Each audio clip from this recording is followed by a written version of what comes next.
Tell me about the little breather you take in the day when you watch television, which surprised me. When we first met, you came up to me and said, "Hey, Raymond," and I said, "I can't believe you watch this show." You know what? I'm an avid fan of EWTN. I make no bones about it. I probably watch it more than any Christian channel because I happen to like. Well, you know what? Because you have more shows that relate to history, and if you don't understand the roots of our faith, that God has been working for 2,000 years, regardless of what brand of believer you are, God has been working for 2,000 years in His church. And if you don't have those roots, you're like the cut flower syndrome, or you're a tumbleweed. One of my favorite shows, which you repeat often, is the Chaplain of Divine Mercy. Really? Which I love, and when I've had a very stressful day, I'll come home, I've got it taped, and Kay and I will both listen, we'll put it on and just sit back, relax, worship, and in that time of reflection, meditation, quietness, I find myself renewed and restored. So thank you for continuing to replay the Chaplain of Divine Mercy. Thank Mother Angelica. Thank you, Mother Angelica. When I walked into your office here, I was struck. You have 3 images and personal notes that confront the person walking into your office, which I have to say was a lot smaller and more humble than I ever thought. I thought we'd get this spacious, palatial office. I'm it's not a very much humble into bling. office.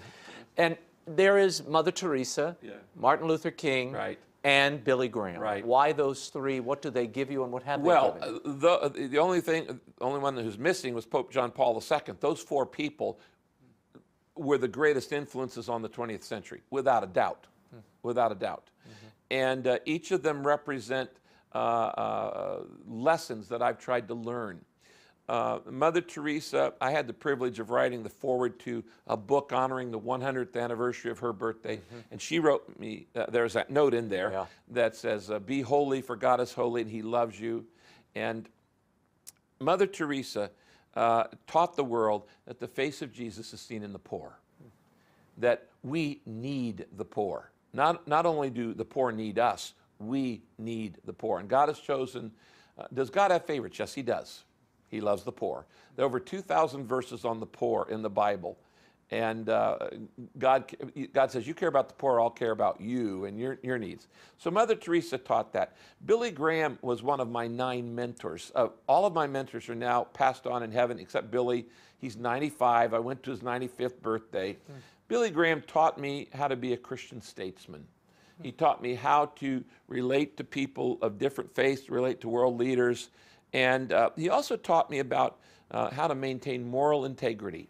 And the Billy Graham Association created a list of things that they said we will not do. And I copied that and expanded it 33 years ago, and everybody on my staff signs it. Martin Luther King, Mother Teresa, Billy Graham each teach humility, integrity, generosity, and they teach values and being willing to suffer for your faith. Do you find it difficult being identified as America's pastor? Is there a weight having that moniker attached to what you do day in and day out? Well, it means nothing to me. I don't, what people want to say is really up to them. What really matters to me is the individual.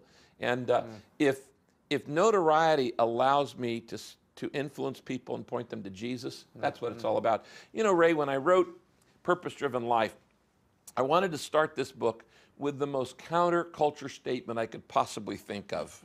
You found it. and you know, so I chose the phrase, "It's not about you." About you, yeah. The 4-word march, "It's not about you." And really, that's like a slap in the face in the me generation, where everything in our culture says, it's all about you.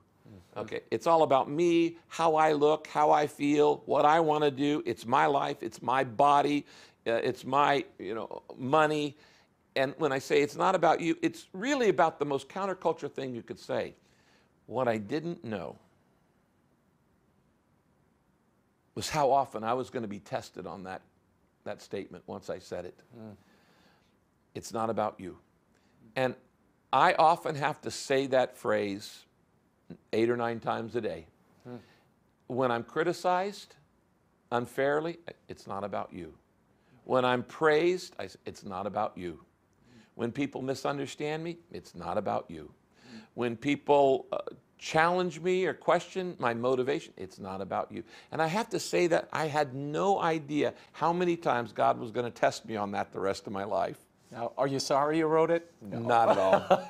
Thank you, Rick Warren. Thank you, Ray, and God bless all EWTN viewers, and thank you, Mother Angelica, for having a vision, a spry little woman who said, it can be done when everybody said it couldn't be done, a tower of faith.